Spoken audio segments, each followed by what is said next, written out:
warahmatullahi wabarakatuh. Halo, selamat siang pemirsa. Apa kabar Anda hari ini? Apa kabar Indonesia? Siang kembali menyapa Anda di Kuningan. Ini sudah mulai hujan, tapi kita semangat ya menghadirkan informasi untuk pemirsa TV One tentunya.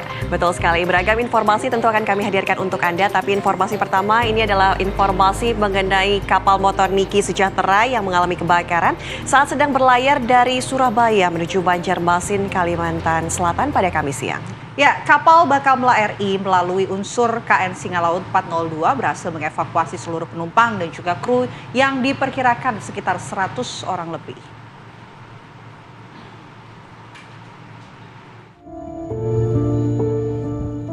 Musibah kebakaran dialami kapal motor Niki Sejahtera saat berlayar dari Surabaya, Jawa Timur menuju Banjarmasin, Kalimantan Selatan. Apa yang mati? KM Niki Sejahtera mengalami kebakaran di bagian kardek kapal di perairan Banjarmasin, Kamis siang.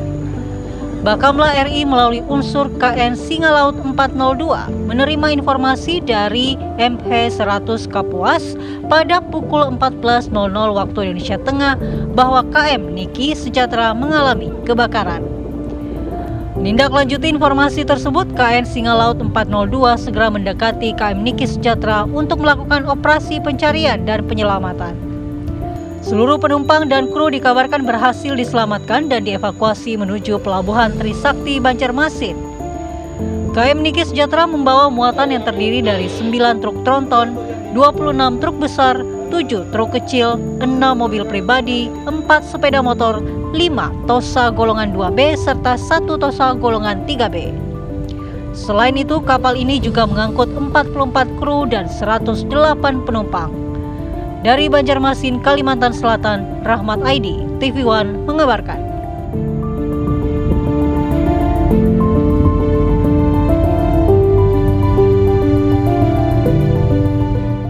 Ya, salah satu orang tua korban dari penganiayaan oleh pemilik Daycare Wensen School Indonesia ini meminta asistensi Bareskrim Polri untuk mengusut tuntas kasus penganiayaan tersebut. Ya, ayah korban mengungkapkan kondisi kaki bayinya di usia 8 bulan mengalami perubahan setelah penganiayaan terjadi.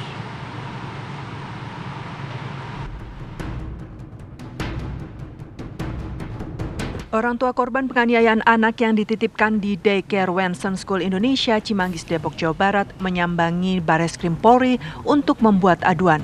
Arif, ayah bayi HW yang menjadi korban penganiayaan, bersama kuasa hukumnya khawatir kasus ini rawan mendapatkan intervensi dari pihak-pihak tertentu sehingga tidak akan berjalan sesuai prosedur yang semestinya. Arif meminta agar pihak kepolisian dapat mengusut tuntas kasus penganiayaan yang dialami oleh anaknya itu.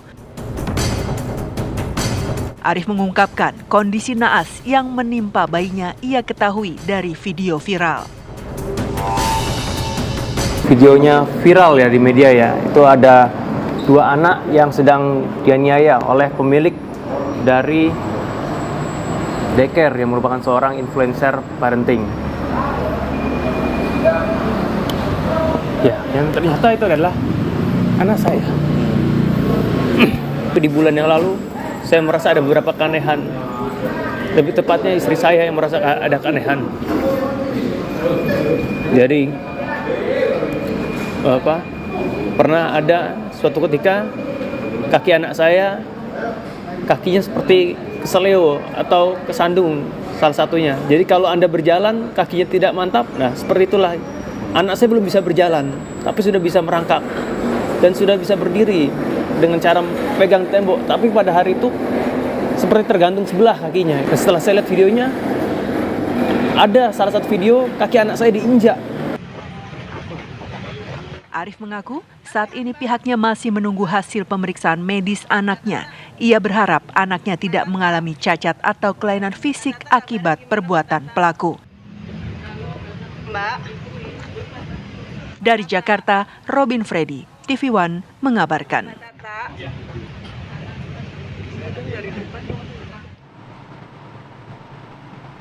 Pemirsa, kami akan ajak Anda langsung berbincang dengan Gian Luigi Kristoikov, seorang pegiat media sosial yang memviralkan kasus penganiayaan 2 balita di Daycare Wensen School Indonesia, Depok, Jawa Barat melalui Instagram miliknya. Selamat siang, Mas Gian.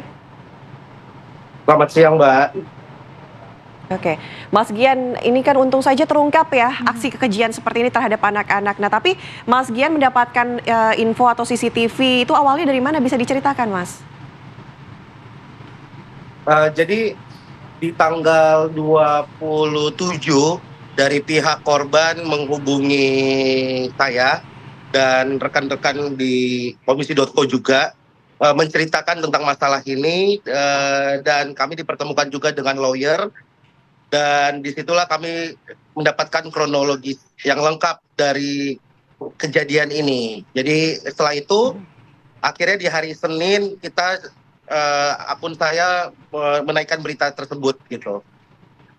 Oke, apa yang kemudian menggerakkan hati Mas Gian untuk mengupload video rekaman CCTV ini ke media sosial? Tujuannya ini apa, Mas Gian? Yang pertama karena emang orang tua korban langsung datang ke saya. Terus yang kedua sebagai orang tua juga yang punya anak juga melihat apa yang dilakukan oleh pelaku sangat tidak punya moral. Apalagi di media sosial pelaku merupakan influencer parenting yang dimana harusnya memberikan contoh, memberikan cara-cara mendidik anak yang baik dan benar gitu. Jadi itu membuat ini masalah kemanusiaan bagi saya, dan akhirnya ini menggerakkan saya dan rekan-rekan di Komisi.co untuk menaikkan berita ini, dan dan ini juga atas persetujuan orang tua, yang dimana orang tua korban berharap saya dan rekan-rekan influencer dan aktivis sosial dapat mengawal masalah ini, dan kami juga bergabung bersama tim advokat dari korban untuk sama-sama mengawal kasus ini.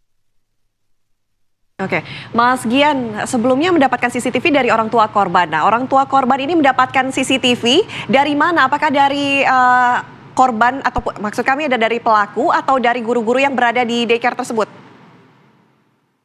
Orang tua korban mendapatkan dari salah satu saksi yang dimana mungkin saya tidak bisa menyebutkan secara jelas dan detail siapa yang memberikan, tetapi dari saksi. Oke, Mas Gian, pada saat orang tua korban ini mendatangi Mas Gian begitu, apa yang kemudian disampaikan oleh orang tua korban gitu? Mungkin berkaitan dengan keluh kesah yang ia rasakan setelah peristiwa yang dialami oleh anaknya sendiri? Yang disampaikan adalah betapa sedihnya anaknya dititipkan di daycare, tetapi disiksa oleh owner pelaku gitu.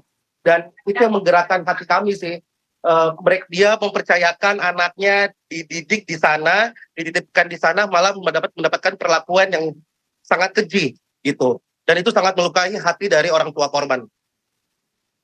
Oke, Mas Gian, ketika orang tua dari korban ini memberikan file atau data-data CCTV kepada Mas Gian untuk kemudian diviralkan, apakah kemudian proses hukum juga sudah berlanjut atau sudah berjalan sebelumnya, atau setelah viral baru saja dilaporkan? Itu di saat yang bersamaan. Oke, baik. Mas Gian, ini apakah juga ada korban ataupun orang tua korban lainnya yang sampai saat ini mungkin belum speak up mengenai peristiwa yang terjadi di daycare? Karena yang tadi Mas Gian sampaikan ini hanya ada beberapa orang tua korban yang baru mendatangi Mas Gian.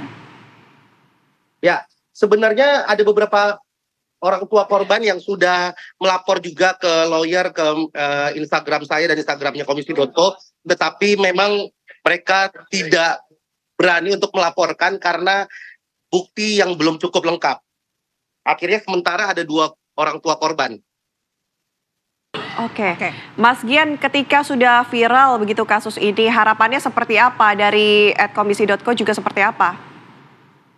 Harapannya kita bersama-sama untuk tetap mengawal kasus ini, karena seperti kita tahu bahwa banyak kasus juga yang mungkin cepat penanganannya di pihak kepolisian, tapi pada saat sampai ke pengadilan malah hukumannya ringan, dan seperti yang terakhir, kasus terakhir ada yang sampai dibebaskan.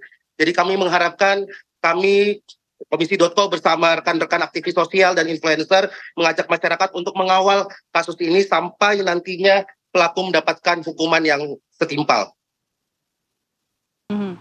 Baik. Oke, baik. Terima kasih banyak Mas Gian atas Terima waktunya di kasih. Apa Kabar Indonesia siang. Selamat siang, Mas. Selamat siang. Ya pemirsa, kami harus jeda terlebih dahulu. Usai jeda kami kembali dengan informasi lainnya untuk Anda sesaat lagi. Anda kembali menyaksikan Apa Kabar Indonesia Siang, pemirsa. Pelaku penganiayaan balita di sebuah daycare di Depok ternyata ini dikenal sebagai seorang influencer alias pemengaruh di dunia parenting atau pola asuh anak atas nama Meita Rianti. Terlepas kasus penganiayaan yang menjeratnya mencuat, akun media sosial milik pelaku seperti TikTok dan juga Instagram mendadak hilang.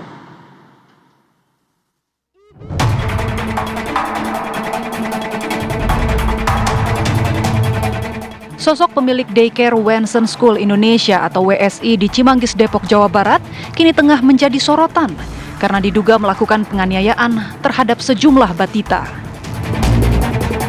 Sosok pelaku penganiayaan itu diduga adalah Meita Irianti. Kejadian penganiayaan ini ironis mengingat Meita atau yang akrab disapa Tata adalah seorang influencer di bidang parenting dan pengusaha daycare.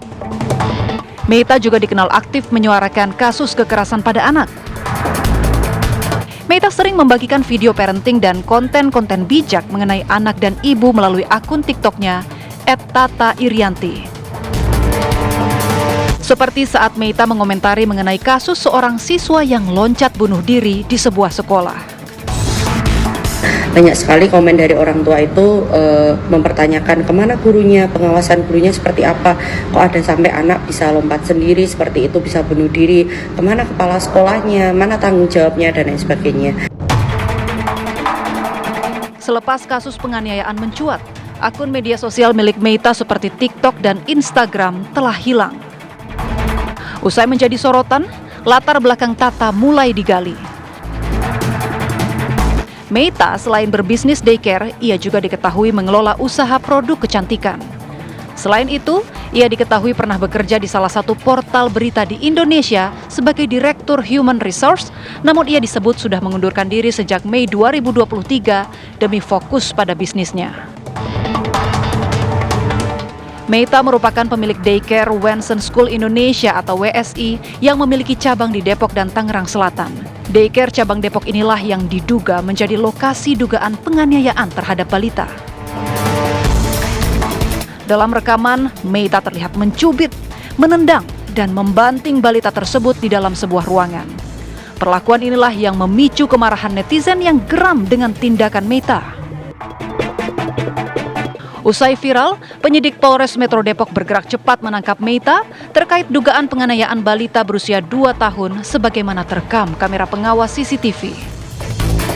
Insiden dugaan penganiayaan terjadi pada 10 Juni 2024 sekitar pukul 9:02 waktu Indonesia Barat. Polisi kini masih mendalami kemungkinan adanya sejumlah korban penganiayaan lainnya. Pasalnya, dari video yang beredar ada sejumlah bayi yang juga diperlakukan kasar oleh pelaku. Polisi juga membuka kemungkinan ada laporan baru yang masuk mengenai dugaan penganiayaan di daycare milik Meita tersebut. Dari Depok, Jawa Barat, tim TV One mengabarkan.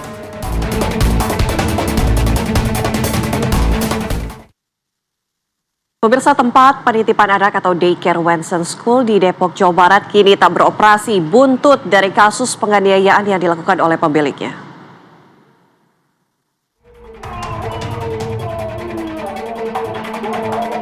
Rekaman CCTV yang viral ini menggambarkan bagaimana seorang wanita nampak menganiaya seorang bayi dan balita di sebuah kamar. Belakangan diketahui penganiayaan tersebut terjadi di sebuah daycare atau tempat penitipan anak di Depok, Jawa Barat. Ironisnya, pelaku penganiayaan adalah pemilik daycare tersebut yang kabarnya merupakan seorang pemengaruh atau influencer ilmu parenting. Usai viral, kini daycare yang bernama Wenson School ini nampak sepi dan tak beroperasi. Sejak Senin lalu, tak nampak kegiatan sama sekali.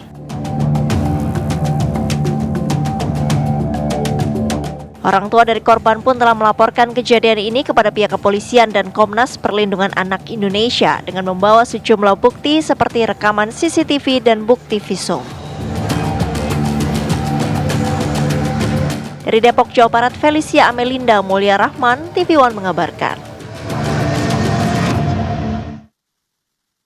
Ya, tak hanya melapor ke polisi, kuasa hukum korban penganiayaan di penitipan anak milik seorang influencer parenting atau pola asuh anak ini juga meminta bantuan perlindungan saksi kepada Lembaga Perlindungan Saksi dan Korban LPSK.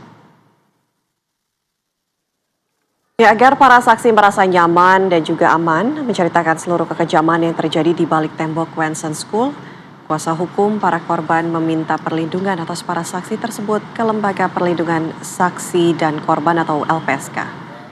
Tadi disebutkan berapa saksi yang diajukan untuk mendapatkan perlindungan LPSK karena penting untuk kerahasiaan saksi-saksi tersebut. Permohonan juga diajukan untuk para orang tua yang berkaitan dengan korban. Usai mendapatkan permohonan tersebut, LPSK akan mempelajari dan mendalami laporan serta permohonan dari para korban dan saksi. Kasus ini dikhawatirkan rawan mendapatkan intervensi dari pihak-pihak tertentu sehingga tidak akan berjalan sesuai prosedur yang semestinya dan para korban tidak mendapatkan keadilan.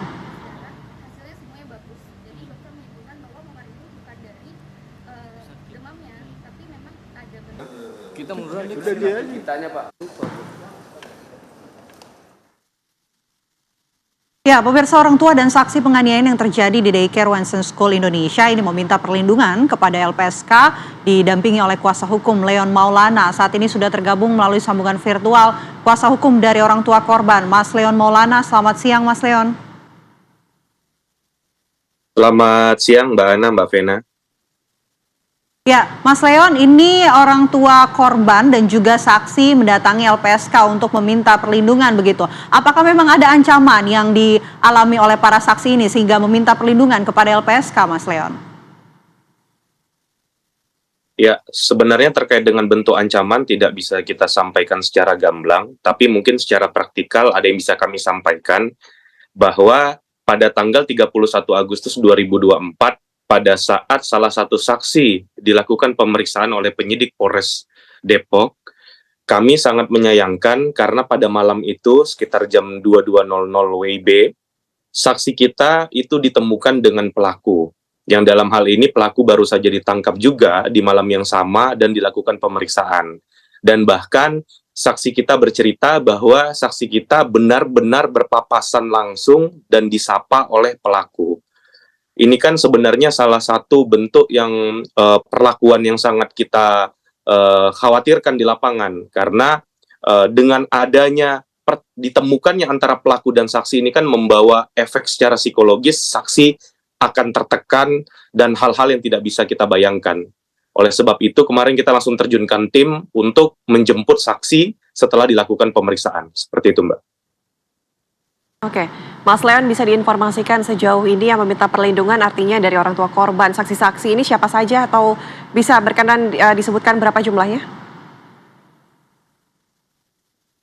Terkait jumlahnya kami tidak bisa menyebutkan secara pasti. Yang jelas itu adalah guru-guru dari Wensen School yang kita dampingi untuk meminta perlindungan karena hari ini saja dari guru-guru tersebut sudah dipanggil 3 orang lagi untuk memberikan keterangan seperti itu, Mbak.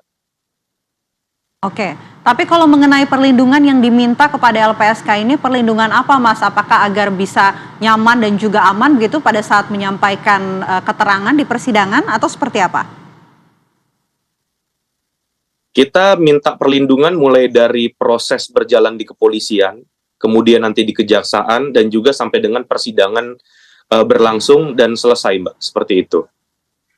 Oke, Mas Leon, kami ingin tahu sejauh ini dari pihak kepolisian sudah sejauh mana? Karena tersangka aja saat ini sudah ditahan ya, diamankan? Iya, betul. Pada tanggal 31, seperti yang saya sebutkan tadi, tersangka sudah dijemput oleh pihak kepolisian, sudah ditetapkan sebagai tersangka, sebagaimana press release dari kepolisian pada tanggal 1-nya ya, tanggal 1 pagi, dan kemudian juga telah ditahan juga. Harapan kami sih sebenarnya dengan dilakukan penahanan tersebut dan juga dengan meminta perlindungan kepada KPAI, kepada LPSK, dan juga kita meminta perlindungan kepada PPA, yang mana PPA hari ini juga ikut mendampingi di Polres Depok. Kami harap kasus ini bisa berjalan secara terbuka, secara transparan, dan pelaku dapat diadili sesuai dengan hukum yang ada. Seperti itu sih, Mbak. Oke, baik. Tapi sejauh ini, Mas, ini kan informasinya baru ada 2 orang tua korban begitu yang melapor anak ini menjadi korban kekerasan atau penganiayaan di daycare tersebut. Apakah juga ada informasi yang didapatkan oleh Anda ataupun keluarga korban mengenai adanya potensi korban-korban lain? Untuk saat ini barang bukti yang kita pegang dan bukti-bukti yang ada mengarah kepada penganiayaan memang baru 2, Mbak.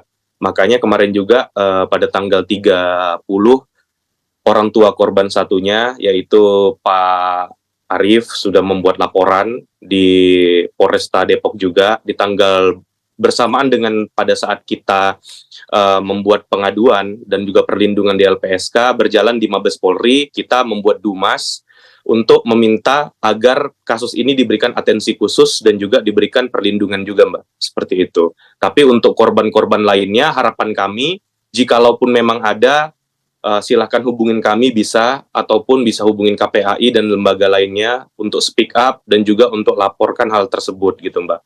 Karena sepertinya masih banyak yang belum berani untuk speak up hal ini dan masih banyak yang belum berani untuk memperjuangkan haknya gitu loh, Mbak. Padahal kan ini kan suatu kejahatan yang sangat keji ya, sebuah kejahatan terhadap anak, penganiayaan terhadap anak yang mana sebenarnya sudah diatur dalam Undang-Undang Perlindungan Anak, seperti itu, Mbak. Baik, terima kasih Mas Leon sudah berbicara bersama kami di Apa Kabar Indonesia Siang. Selamat siang, semoga kasus IKEM ini segera tuntas begitu dengan hukum yang seadil-adilnya. Selamat siang. Ya, pemirsa, kami hadirkan informasi lainnya untuk Anda, pemirsa. Dwi Utari, pengguna jasa penitipan anak Wensen School, ini menyatakan pernah mempertanyakan kenapa anaknya pulang dengan tubuh lebam-lebam. Namun, pihak daycare ini membantah terjadi sesuatu yang menyebabkan anaknya lebam selama di daycare. Setelah adanya video CCTV yang kemudian mengungkap penganiayaan di daycare tersebut, Dwi Utari pun melaporkan pemilik yang menjadi tersangka pelaku penganiayaan ke Komisi Perlindungan Anak Indonesia.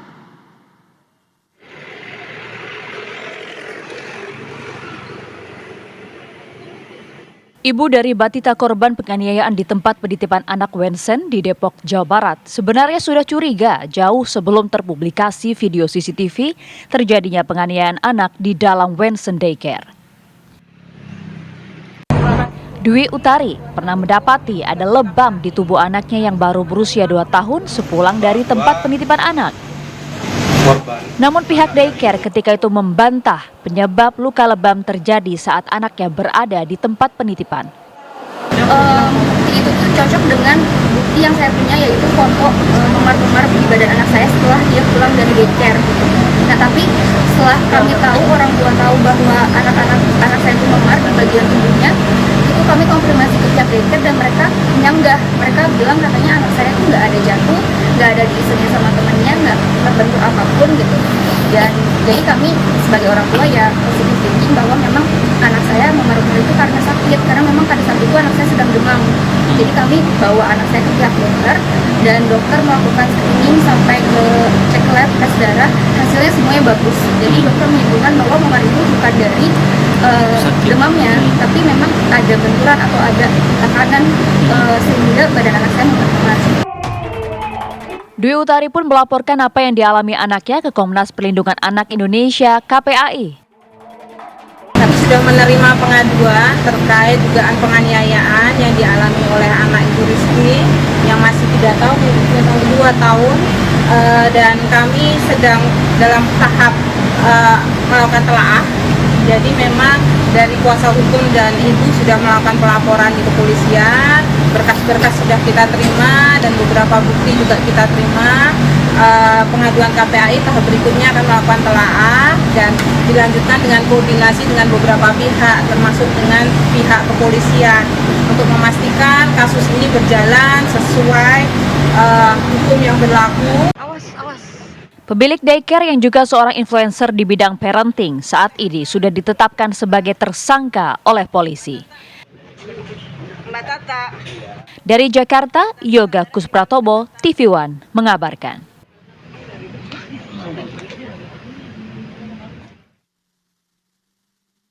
Pemirsa, viral di media sosial aksi seorang supir angkot getok tarif Rp50.000 terhadap penumpang wanitanya. Sesaat lagi informasinya kami hadirkan untuk Anda. Anda kembali menyaksikan Apa Kabar Indonesia Siang, pemirsa. Informasi berikutnya akan kami hadirkan untuk Anda. Ini viral di media sosial, aksi seorang supir angkot yang meminta tarif Rp50.000 terhadap penumpang wanita. Ya, padahal pada tarif normal penumpang tersebut hanya Rp10.000. Dinas Perhubungan Kabupaten Bekasi bersama dengan Organda memanggil supir nakal tersebut. Tapi di sini emang paling mahal sih, Bang. Di sini emang paling mahal sih. Iya, emang iya. Enggak, maksudnya kenapa mahal gitu.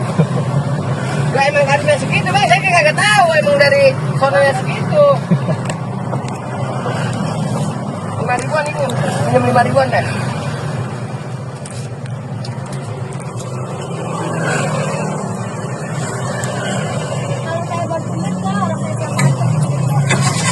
Enggak ada kok sebelumnya, Ibu.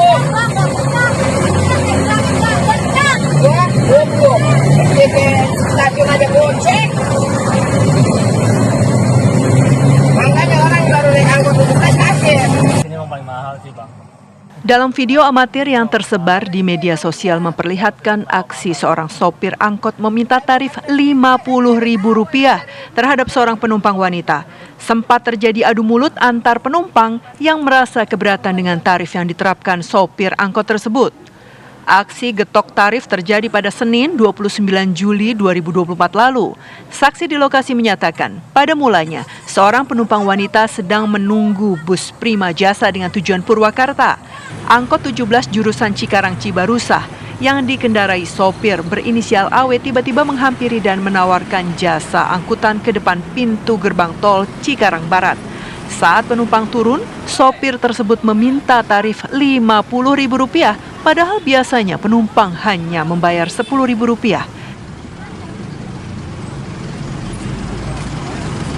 Terlalu mahal.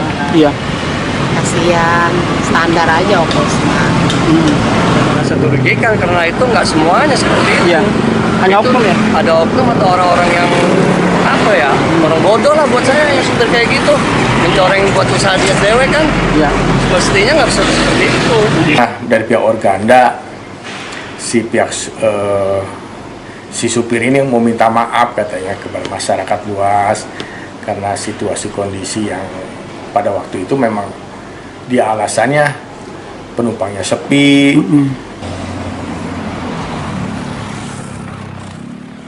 Dalam pertemuan yang digelar Dinas Perhubungan Kota Bekasi, pelaku mengakui kesalahannya dan meminta maaf kepada masyarakat. Guna menghindari kejadian serupa, Dinas Perhubungan akan memasang tarif resmi di seluruh angkutan umum. Dari Bekasi, Jawa Barat, Suryo Daryono, TV One mengabarkan.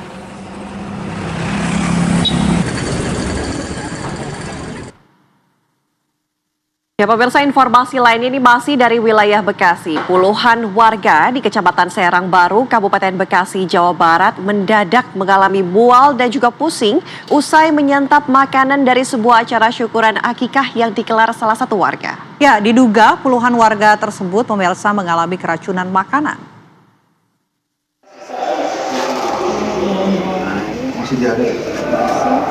Diduga mengalami keracunan 71 warga di dua desa, di Desa Sukasari dan Desa Jaya Sampurna, Kecamatan Serang Baru, Kabupaten Bekasi, Jawa Barat mendadak mengalami mual-mual disertai pusing dan diare hingga harus dilarikan ke klinik dan rumah sakit terdekat guna mendapatkan perawatan.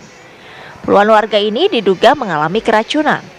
Sejumlah warga menyebut hal itu terjadi usai menyantap nasi kotak dari acara syukuran akikah salah satu warga Minggu malam kemarin. Hingga Kamis sore, sejumlah warga masih mendapatkan perawatan medis di rumah sakit dan klinik. Pasca kejadian itu, Kepolisian Polsek Serang Baru melakukan penyelidikan untuk mendalami penyebab puluhan orang yang mengalami keracunan massal. Acara akikah kita dapat besek nasi bok, telur nasi bok kita makan malam, timbul di pagi hari emes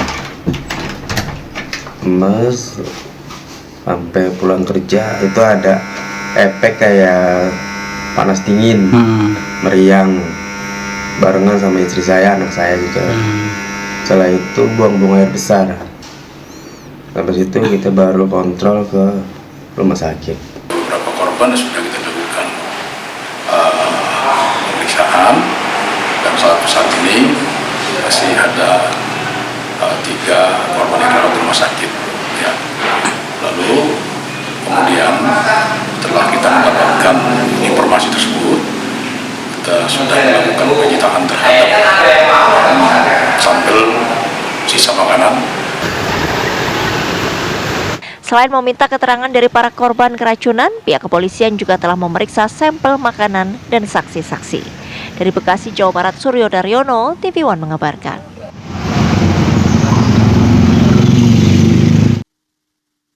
Kita menuju ke Purworejo, pemirsa. Warga Purworejo ini sempat digemparkan kasus penganiayaan di rumah kos. Korban merupakan seorang pria berusia 30 tahun dan tewas gantung diri setelah dianiaya oleh kekasihnya.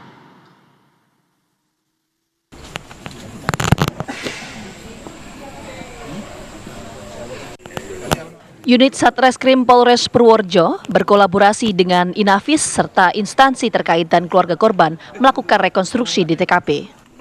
PNR, tersangka, saat dimintai keterangan di adegan rekonstruksi terlihat pasrah dan lesu. Diketahui, sebelum penganiayaan terjadi, sepasang sejoli tersebut sempat berpesta minuman keras bersama 2 teman lainnya. Setelah itu, korban dan tersangka pulang ke rumah kontrakan. Di sana, tersangka menyampaikan jika dirinya akan kembali menjalin hubungan asmara dengan pacar lamanya. Mendengar itu, korban tak terima dan terjadilah cekcok hingga akhirnya korban dicekik. Namun, menurut tersangka, korban yang masih emosi justru gantung diri menggunakan sprei di kamar kontrakan. Korban diduga merasa frustrasi sehingga terjadi percekcokan. Akhirnya si perempuan ini melakukan penganiayaan dengan cara korban dicekik sehingga menimbulkan luka lebam di area leher. Korban tidak membalas, mungkin karena emosinya tidak stabil, pelampiasannya korban ini gantung diri. Maksud dan tujuan rekonstruksi ini adalah menunjukkan kepada jaksa bentuk perbuatan material si pelaku dan kemudian peran-peran saksi dalam mengetahui kejadian itu seperti apa sehingga jaksa mendapatkan gambaran yang nyata dari kejadian tersebut. Tersangka terjerat dengan pasal penganiayaan yang mengakibatkan kematian, pasal 351 dengan ancaman hukuman 7 tahun penjara. Dari Purworejo, Jawa Tengah, Edi Suryana, TV One mengabarkan.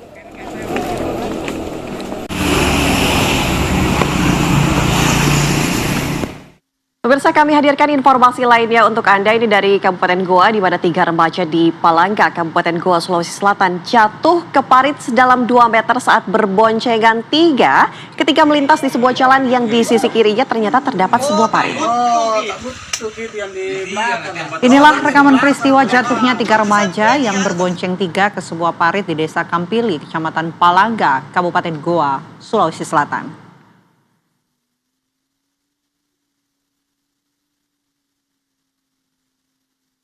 Diduga ketiga korban bercanda di atas motor hingga membuat sepeda motor yang dikendarai oleng dan tercebur ke dalam parit.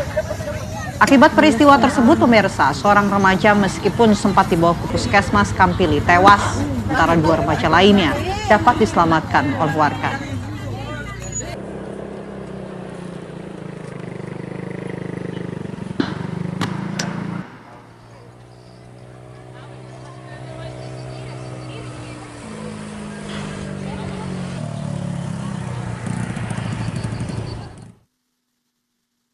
Ya, berbagai cara dilakukan warga dalam menyambut musim panen tembakau seperti yang dilakukan oleh warga yang berada di lereng Gunung Merapi dan juga Gunung Merbabu, Jawa Tengah. Warga mengadakan acara tungguk tembakau dengan kirap budaya membawa puluhan tumpeng.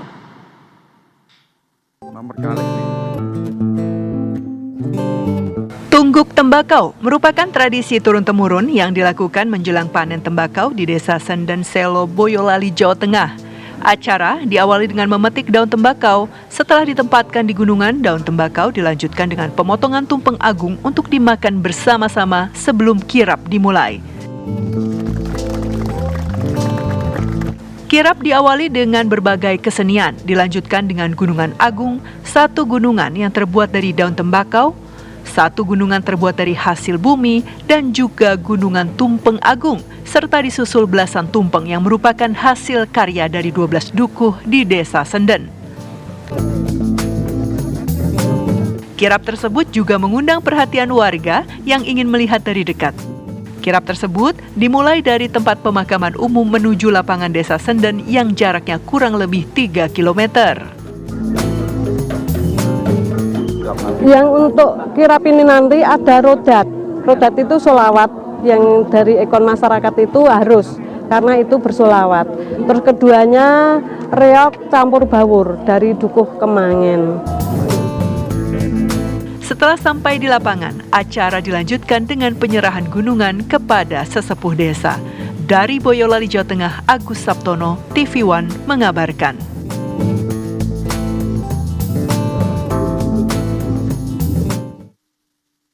Pemirsa, kebocoran tabung gas LPG menimbulkan ledakan hebat dan mengakibatkan 5 bangunan rumah warga di Cengkareng, Jakarta Barat hancur. Kabar selengkapnya akan kami hadirkan saat lagi untuk Anda.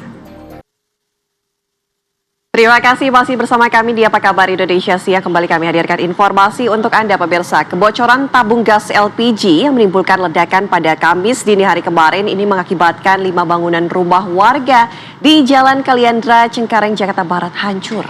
Ya, setelah melakukan olah tempat kejadian perkara, petugas dari Pusat Laboratorium Forensik Mabes Polri ini membawa 1 unit kompor gas regulator serta 2 buah tabung gas LPG ukuran 12 kg dari lokasi ledakan.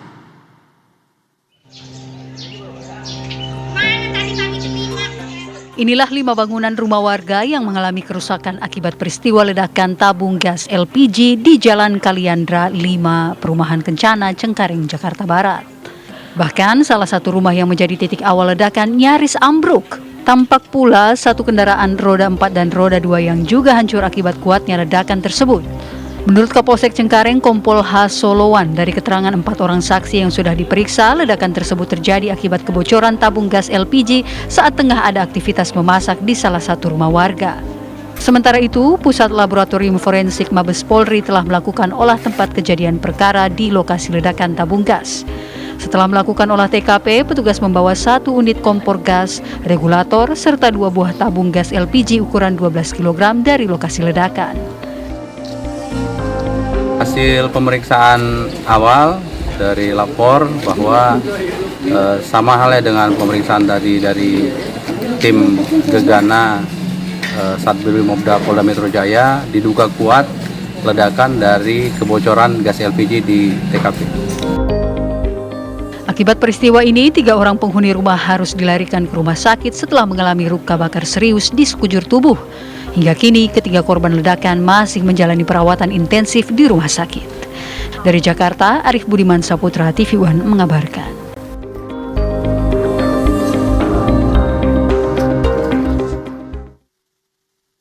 Pemirsa, untuk mengetahui informasi terkini seputar ledakan tabung gas di Cengkareng, saat ini sudah ada rekan kami, Shena Damayana, yang akan mengabarkannya untuk Anda. Selamat siang, Shena. Laporan Anda silakan. Ya, selamat siang, Anatia Lita dan juga Vena Kintan. Kebocoran regulator gas LPG 12 kg ini menyebabkan salah satu rumah di Cengkareng, Jakarta Pusat ini mengalami ledakan. Memang pihak kepolisian tidak memberikan pernyataan adanya korban jiwa, tetapi yang pasti ada korban luka bakar serius. Yang merupakan ini 3 orang yang merupakan adalah pemilik dari rumah ini, seorang ibu, 1 lagi adalah asisten rumah tangga dan juga seorang anak yang sampai saat ini masih ada di rumah sakit untuk menjalani perawatan intensif.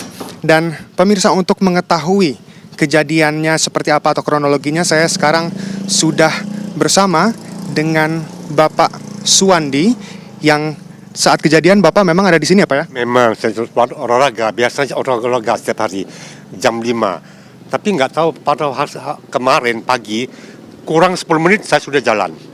Sudah putar jalan-jalan. Nah, pas terjadinya di depan 20 langkah dari kejadian tempatnya. Kalau saya maju kejadian 5 langkah aja kejadian musibah. Berarti itu tepatnya di jam berapa, Pak? 2 sampai 3 menit. Nah, biasanya jam 5 saya keluar baru 1 putaran. Nah, kemarin 3 putaran, maka itu musibah kelewat. Ini katanya juga ada belasan rumah yang kena dampaknya nih Pak. Berarti ledakannya itu sebesar itu, kalau bisa digambarin sebesar apa Pak ledakannya? ledaknya bukan sebesar apa lagi, sampai borong material sampai ke ujung sana.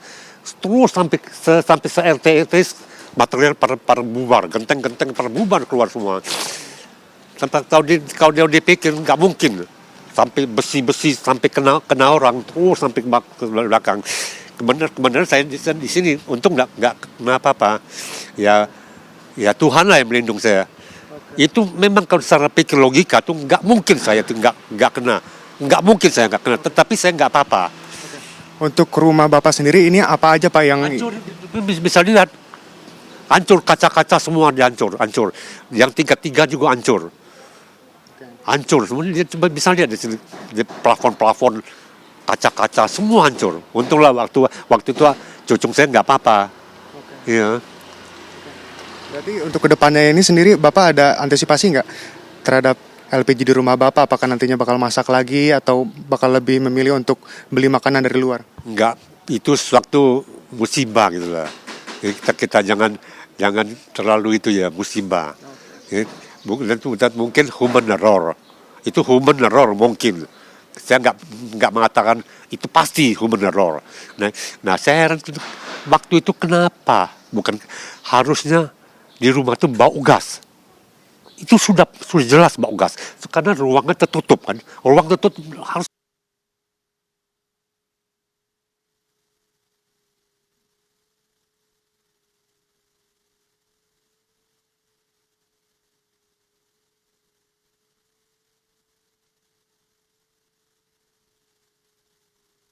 Baik, itu dia tadi laporan rekan Shena Damayana langsung dari Cengkareng, Jakarta Barat. Ya, dan pemirsa kami harus jeda terlebih dahulu. Saya jeda, kami kembali dengan informasi lainnya bersama Ana dan Vena sesaat lagi. Anda kembali menyaksikan Apa Kabar Indonesia Siang. Pemirsa, kebakaran hebat ini melanda lahan kosong seluas 2 hektar di Palangkaraya, Kalimantan Tengah. Ya, kebakaran tersebut diduga sengaja dibakar untuk pembukaan lahan perkebunan.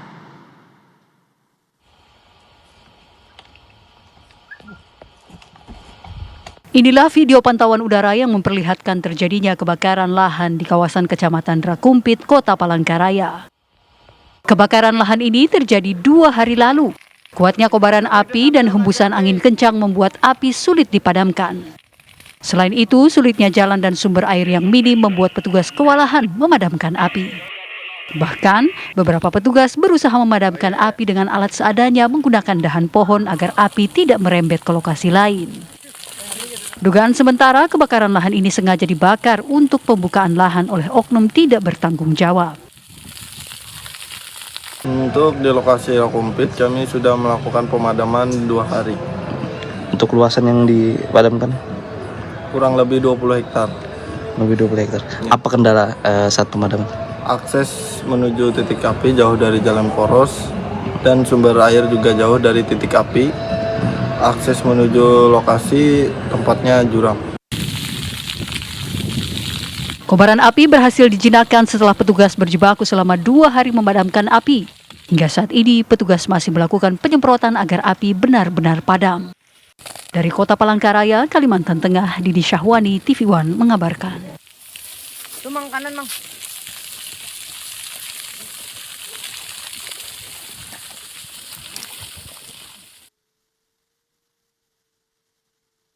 Informasi lainnya untuk Anda pemirsa, ini dari artis yang dikenal kerap membanting kontroversi. Vicky Prasetyo melalui akun media sosialnya diketahui akan maju menjadi calon wakil Bupati Pemalang, Jawa Tengah.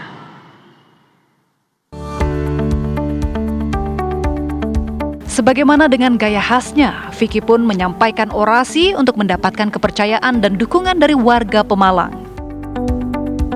Minimum kerjanya punya kelayakan, mungkin saya tidak jauh bang dari keluarga. Andai saja kalau saya bisa diperhatikan lebih baik, mungkin saya mau masih berada di tanah kelahiran saya untuk tidak pergi dari sini. Tapi semuanya terpaksa karena tidak ada kemakmuran yang saya dapat di tanah ini.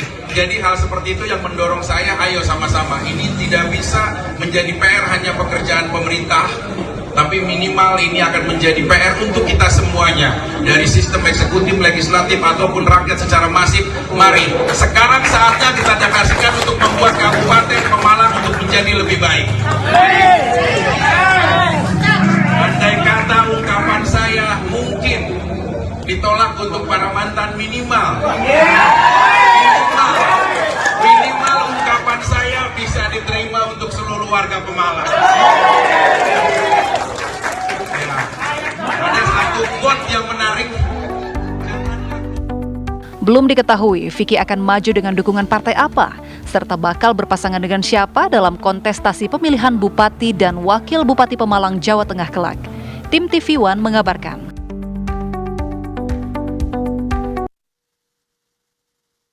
Ya, Pemalang akan menjadi saksi bahwa Vicky Prasetyo ini akan maju sebagai bakal calon Bupati Pemalang. Kita hadirkan secara langsung melalui sambungan virtual ada Mas Vicky Prasetyo. Selamat siang Mas Vicky. Ya, Assalamualaikum warahmatullahi wabarakatuh. Selamat siang. Waalaikumsalam. Waalaikumsalam. Mas Vicky ini akan menjadi bakal calon wakil bupati, Mas. Apa sebetulnya yang menjadi motivasi, Mas? Apa yang ingin dilakukan? Apakah akan mengubah konsonan langit menjadi sebuah hal yang kita nggak pernah tahu ya, Mas? Apa, Mas? Iya. Ya, yang pasti semua orang kan pasti punya rencana hidup ya. Di saat dia usia 20, usia 30, kemudian saat di usia 40. Nah, bertepatan dengan ulang tahun saya yang kemarin 18 April, saya memang di usia 40-an lebih itu pengen ada pengabdian lebih lah, minimal terhadap lingkungan, menjadi seseorang yang mungkin bisa bermakna buat orang sekitarnya. Nah, dari hal sederhana itu sih akhirnya berangkat untuk maju ke pilkada gitu. Oke, Mas Vicky, kalau kita lihat track recordnya, Mas Vicky ini pernah gagal ya jadi di Cikarang jadi kades, terus habis itu pilkada ya, pilkada sekarang maju beberapa kali, gagal 3 kali ya kalau nggak salah. Nah, apa yang membuat Mas Vicky itu terus ingin maju begitu loh? Yang pasti ini pertama kali saya maju pilkada ya. Kalau pertama kali saya maju pilkada. Mungkin kalau pileg kemarin sempat ikut gitu ya beberapa kali, ya wajar, perjalanan itu nggak harus selamanya langsung dimudahkan kan, ya mungkin proses-proses dari kegagalan ini menuju untuk menjadi pemenang, ya proses ini kan juga sebuah hal pendewasaan dalam diri kita ya untuk menjadi lebih baik lagi ke depannya. Kekurangan-kekurangan, evaluasi, dan lain-lain. Nah, tentunya kegagalan ini tidak akan menterpurukan mental dan niatan saya untuk maju ke pilkada. Nah, dengan momen seperti inilah, ya akhirnya kita percaya diri lah untuk bisa maju lagi di pilkada. Oke, Mas Vicky, udah ada belum partai yang mau meminang Mas Vicky? Yang pasti, komunikasi politik semuanya sudah mulai mengkerucut ya, ada beberapa partai yang sudah komunikasi, bahkan saya sudah mendatangi ada beberapa pertemuan baik di DPP ataupun langsung di tempat umum gitu. Kita udah ada beberapa kali pertemuan. Insya Allah mudah-mudahan pertengahan bulan mudah-mudahan bisa turun dukungan dari partai untuk bisa maju ke pilkada Pemalang. Oke, Mas Vicky kenapa memilih Pemalang? Kalau kita lihat dulu waktu kades di Cikarang, artinya Jawa Barat, kemudian pileg juga di 2019 juga di Jawa Barat. Ini kenapa jadi ke Pemalang? Apa alasannya? Iya, Pemalang itu kan salah satu yang mau diakui dan tidak diakui, suka dan tidak suka, daerah yang cukup ya harus mendapat banyak perhatian lebih lah dari ya kurang performnya, tingkat ekonomi, lemahnya upah minimum kerja, kondisi perkembangan pembangunannya yang terlalu lambat. Ya, hal seperti ini pas banget nih sama tagline Gladiator. Tagline-nya adalah saya lebih suka membabat rumput, menggali tanah, membuat fondasi, kemudian menjadikan rumah untuk rakyat, daripada saya harus jadi tamu di istana orang lain. Nah, mudah-mudahan niatan ini bisa menjadi korelasi juga dan mendapat tanggapan positif juga untuk warganya, agar ke depannya Pemalang kita buat menjadi lebih baik lagi gitu. Jadi harapannya saat kita masuk ke daerah yang memang perlu untuk kita ya bisa dibilang mengabdi kepada daerah itu. Nah, ini salah satu pertimbangan saya kenapa sih akhirnya ada di nama Pemalang, gitu, Mbak. Oke, Mas Vicky, kalau gitu potensi apa yang kemudian Mas Vicky akan kembangkan di daerah Pemalang untuk kita tahu begitu? Ya, sebenarnya dari pendapatan PAD yang cukup prihatin, tapi APBD yang cukup besar malah dari perhatian negara, belum lagi anggaran-anggaran dari nasional dan provinsi, harusnya Pemalang ini menjadi daerah yang juga berkembangnya sama seperti tetangganya ya, seperti Pekalongan, ya Tegal atau Brebes gitu loh.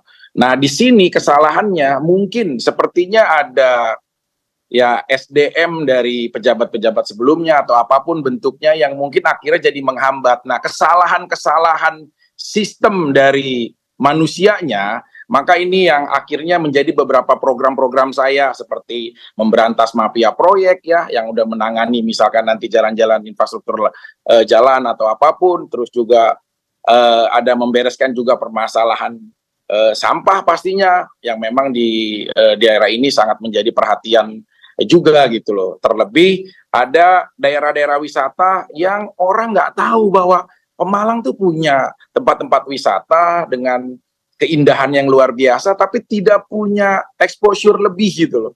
Tidak punya media untuk bisa membesarkan Pemalang ini menjadi salah satu daerah yang menarik juga untuk wisata gitu. Nah, hal seperti ini makanya saya bilang ini PR bukan hanya perorangan, bukan hanya pemerintah, ini pekerjaan yang harus dilakukan secara masif, baik dari penduduknya, baik dari semuanya, sehingga Pemalang benar-benar sesuai dengan apa yang akan saya inginkan, yaitu revolusi Pemalang, ganti dengan wajah yang baru.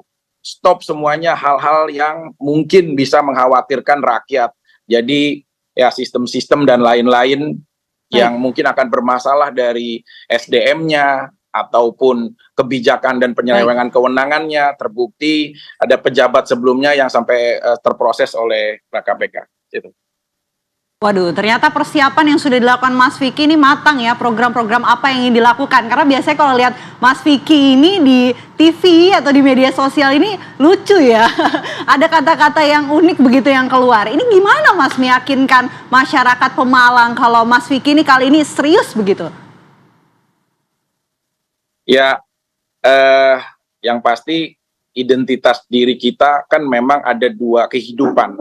Kalau kita ada di entertain atau di industri, saat kita di depan kamera, maka kita akan menjadi sesuai dengan atensi apa yang disukai penonton. Tapi di belakang kamera, inilah sosok Vicky Prasetyo yang sederhana. Saya bertahun-tahun sebagai santri di pesantren yang punya kewajiban untuk mensiarkan Islam, mensiarkan kebaikan, terus juga punya kewajiban juga sebagai manusia hidup, ada hablum minallah, ada hablum minannas.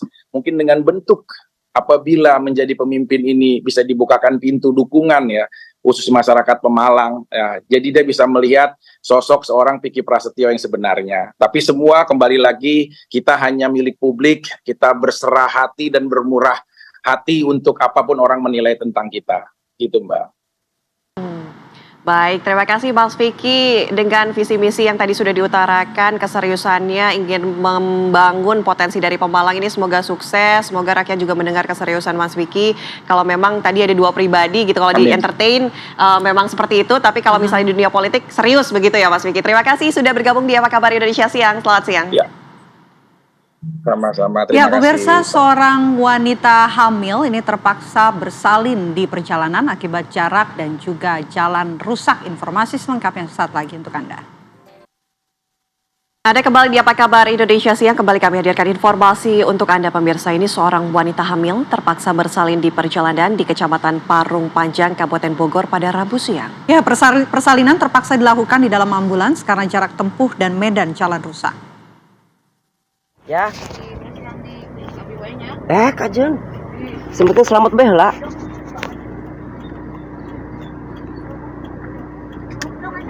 Sebuah video memperlihatkan seorang wanita hamil tengah melakukan proses persalinan di dalam mobil ambulan dibantu seorang mirip perawat wanita. Boleh. Tindakan tersebut terpaksa dilakukan karena ambulan yang membawa perempuan bersalin tidak keburu tiba di rumah sakit. Hal ini disebabkan Jarak tempuh yang cukup jauh dari klinik rumah sakit, ditambah kondisi jalan rusak, terpaksa ambulan melaju pelan.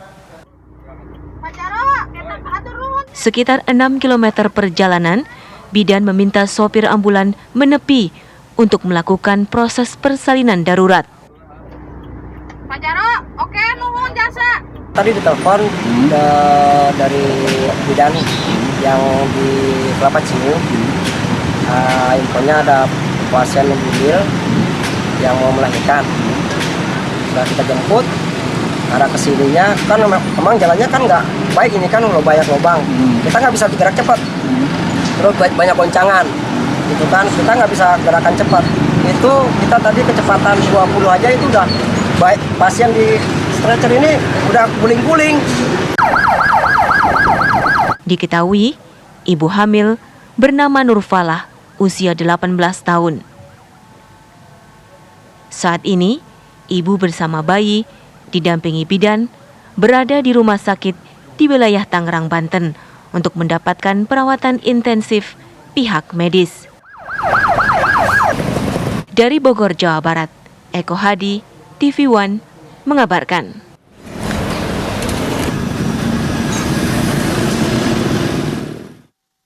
Ya, lalu ingin tahu bagaimana cerita bidan yang membantu melahirkan di jalan di dalam ambulans. Sudah ada terhubung bersama kami Bidan Ai Siti Fatimah. Bidan Ai, selamat siang, assalamualaikum.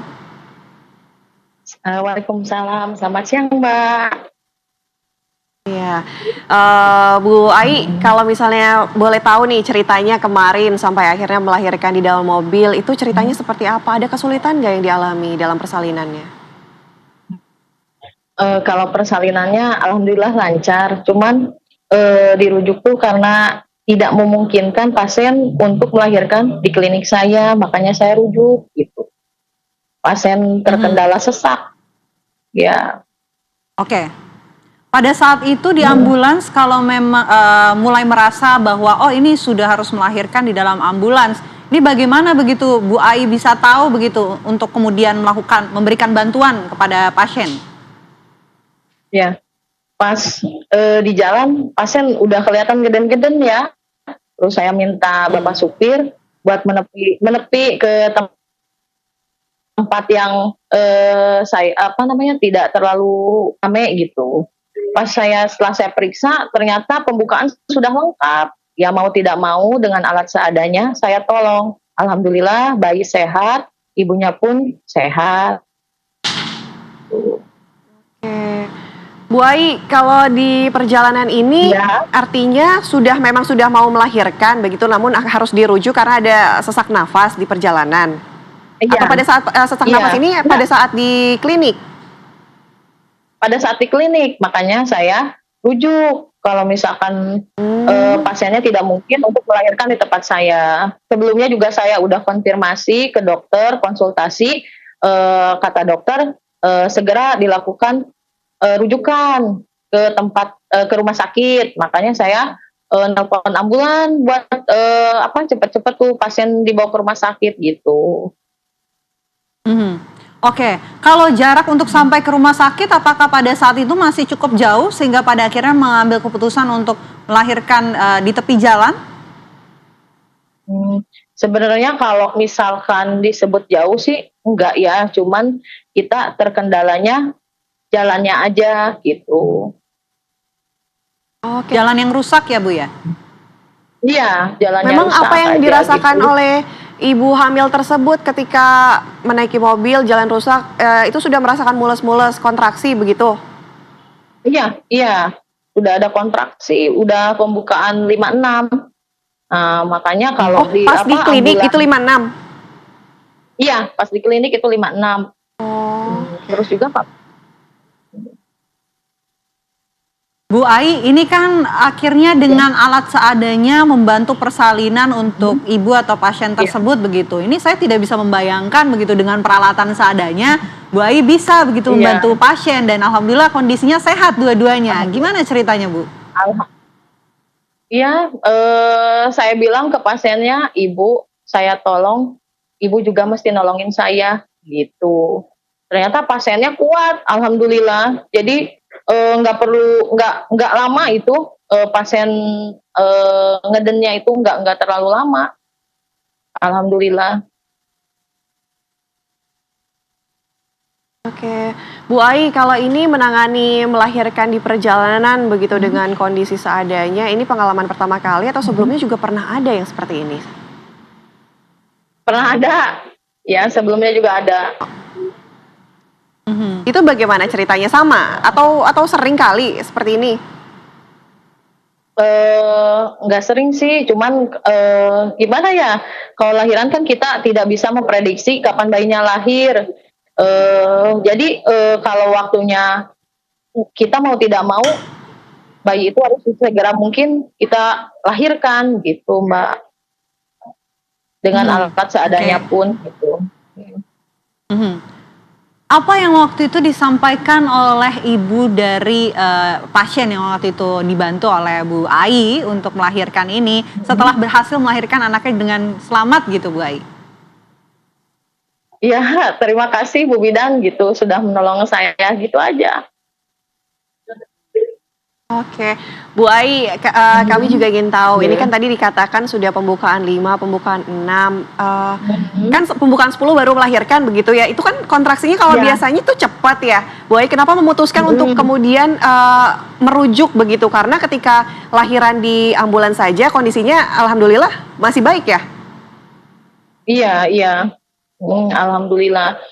Pas di klinik itu, pas diperiksa sama saya, pas pembukaan 5-6, pasien sesak sama bilang sakit kepala hebat, jadi tidak memungkinkan untuk saya melahirkan di klinik. Makanya saya waktu itu konsultasi ke dokter kandungan juga, gimana baiknya, konsultasi ke rumah sakit juga gitu.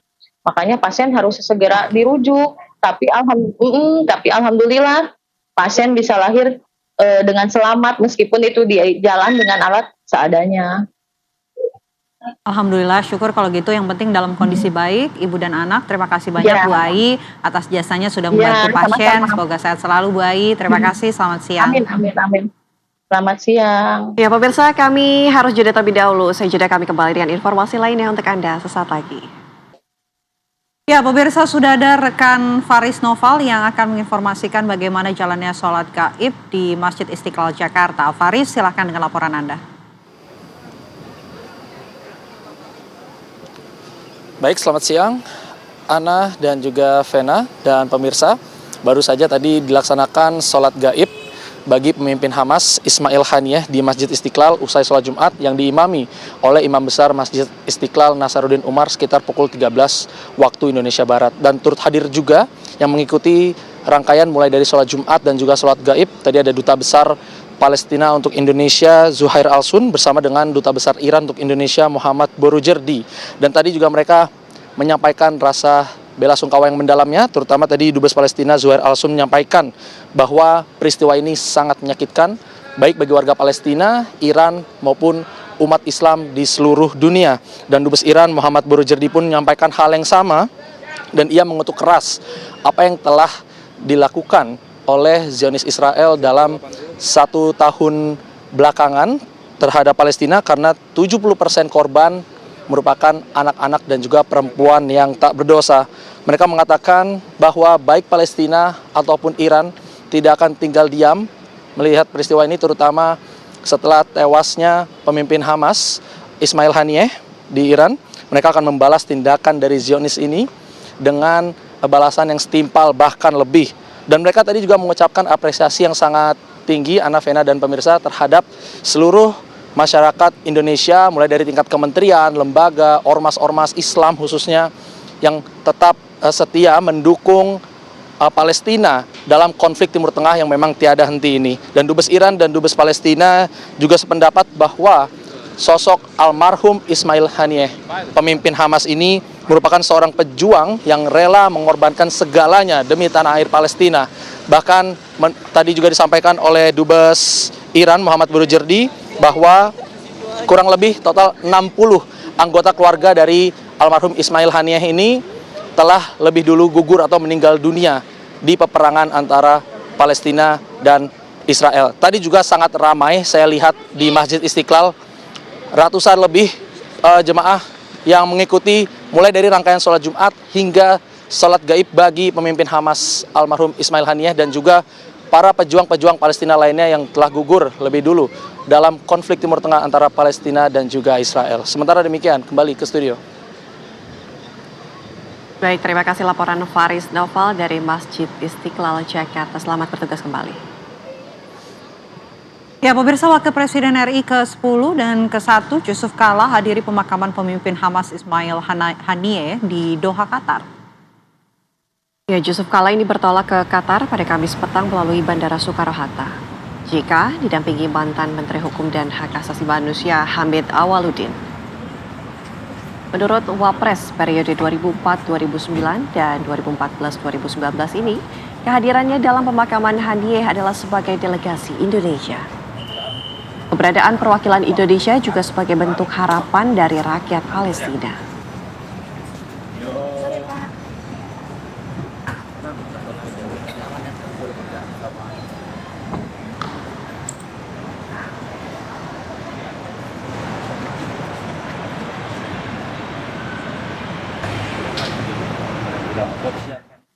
Pemirsa, kami harus jeda terlebih dahulu. Usai jeda kami kembali dengan informasi lainnya untuk Anda sesaat lagi. Pemirsa, berbagai cara dilakukan masyarakat untuk menyambut Hari Kemerdekaan Republik Indonesia. Ya, selain dengan ragam perlombaan, masyarakat juga kerap menghias kampung mereka dengan ornamen yang identik dengan Hari Kemerdekaan. Seperti di Kabupaten Tasikmalaya, warga di sana kompak menghias kampung mereka untuk menyambut HUT RI ke-79 tahun ini.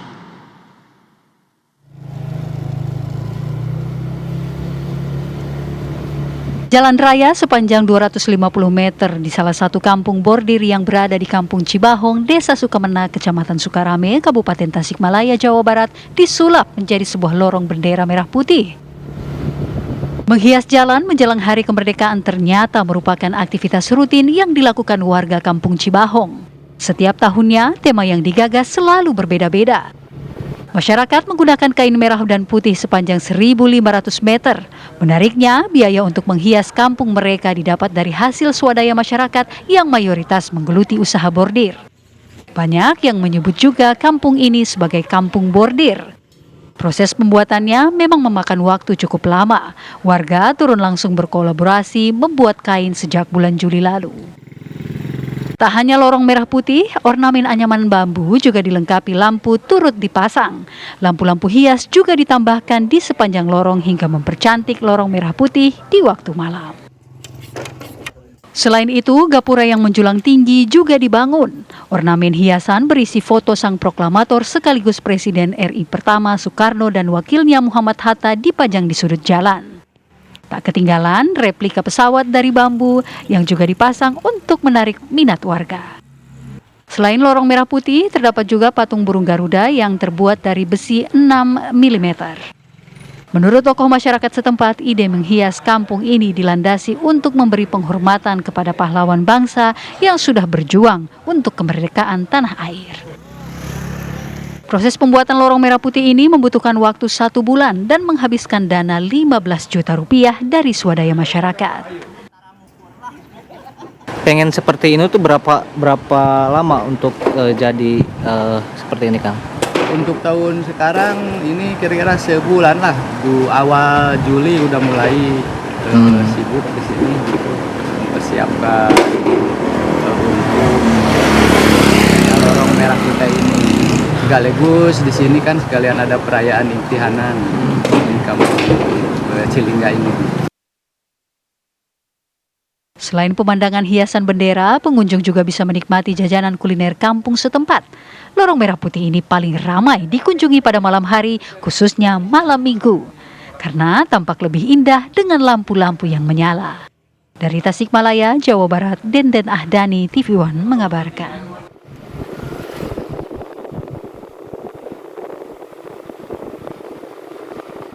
Pemirsa, tentunya Anda hafal dengan muka atau wajah dari Ari Lasso. Ada seorang pengamen di Kota Bogor yang viral di media sosial lantaran memiliki wajah dan juga gaya yang mirip dengan musisi ternama Indonesia, Ari Lasso. Pengamen mirip Ari Lasso tersebut ialah Erwin, 40 tahun, pria asal Kebonpala, Kelurahan Gudang Bogor Tengah itu.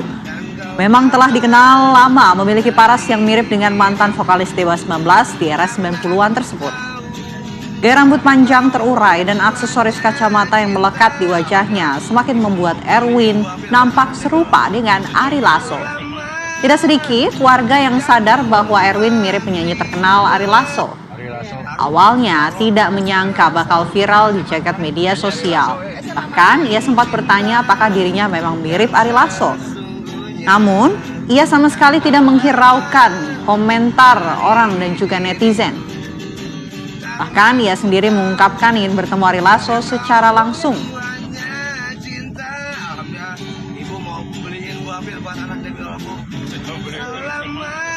Dari hasil mengamen, ia bisa mengantongi 150.000 per harinya, terutama saat akhir pekan penghasilan melonjak hingga Rp500.000.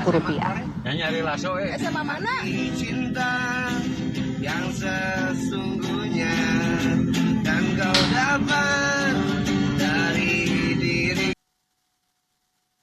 Ya, informasi dari Bali tadi pemirsa sekaligus menutup perjumpaan kita di Apa Kabar Indonesia siang hari. Di sesaat lagi Anda dapat menyaksikan program TV One lainnya. Saya Fena Kintan. Dan saya Natalita, pamit undur diri. Terima kasih.